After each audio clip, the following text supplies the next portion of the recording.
और इसी के साथ ही हमारे संवाददाता विवेक जी ने पंकज से बातचीत की है, आइए आपको सुनाते हैं। 3 राज्यों में लगातार प्रचंड जीत के बाद अब कानपुर शहर में भी लोकसभा चुनाव का बिगुल फूंका जा चुका है और इसी कड़ी में नोएडा से विधायक और भारतीय जनता पार्टी के प्रदेश उपाध्यक्ष पंकज सिंह जी का शहर आना हुआ है। सर, यहाँ आए हैं, किस तरीके का आगे की रणनीति तैयार होगी? रणनीति तो देखिए, प्रदेश ने, केंद्र ने सब तय करके रखी हुई है। कार्यकर्ता लगातार सक्रिय है, लेकिन पार्टी की अपनी एक जिम्मेदारी है, उसी में दायित्व अलग अलग कार्यकर्ताओं को अलग अलग समय में मिलता है। वो नहीं, उस दायित्व के तहत मैं आज यहाँ पर आया हूँ। बाकी यहाँ का संगठन पूरा मजबूत है।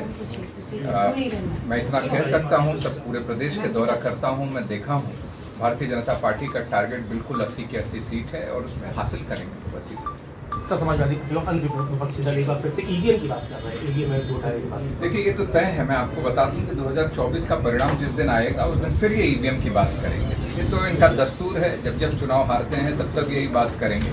तो मैं तो पहले से ही आपको तारीख बता दे रहा हूँ कि चुनाव के तुरंत बाद जिस दिन परिणाम आएगा उस दिन फिर ये ईवीएम का मुद्दा छेड़ेंगे।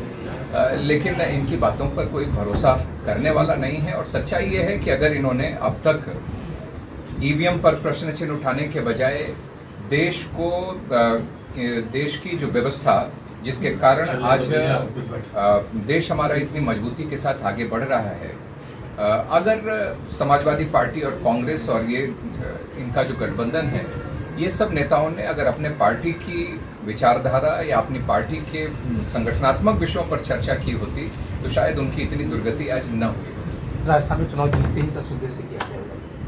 नहीं, ये दुखद है और इस पर पॉलिटिक्स नहीं होनी चाहिए, लेकिन यह भी सच्चाई है कि अभी कांग्रेस की सरकार ही वहां पर अभी तक थी और लंबे समय से उनको धमकियां भी मिल रही थी। अलग अलग जो वहाँ के संगठन हैं, माफिया हैं या पाकिस्तान की तरफ से भी जैसी सूचना मिलती है उसके आधार पर मैं कह रहा हूँ कि धमकियां भी मिल रही थी, लेकिन उसके बावजूद कांग्रेस की सरकार ने उनको कोई सुरक्षा मुहैया नहीं कराई जितनी करानी चाहिए थी और ये दिन देखने को मिला है।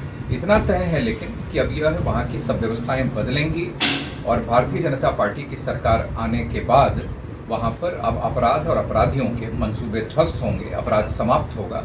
इतना अब मैं कह सकता हूँ। और जिन्होंने भी जो सीना चौड़ा करके जो जिम्मेदारी इसकी ले रहे हैं, उनको भी ये एहसास होगा कि अब ये कांग्रेस नहीं बल्कि अब भारतीय जनता पार्टी की सरकार है। ये मोदी जी और योगी आदित्यनाथ जी की पार्टी वाली सरकार है। अब यहाँ पर अपराध और अपराधी नहीं चलेंगे। लोकसभा चुनाव उत्तर प्रदेश में 80 की 80 टारगेट लेके हम लोग चले हैं। क्यों कम टारगेट लें? और 80 और पहले भी हमने 72 अचीव किया है।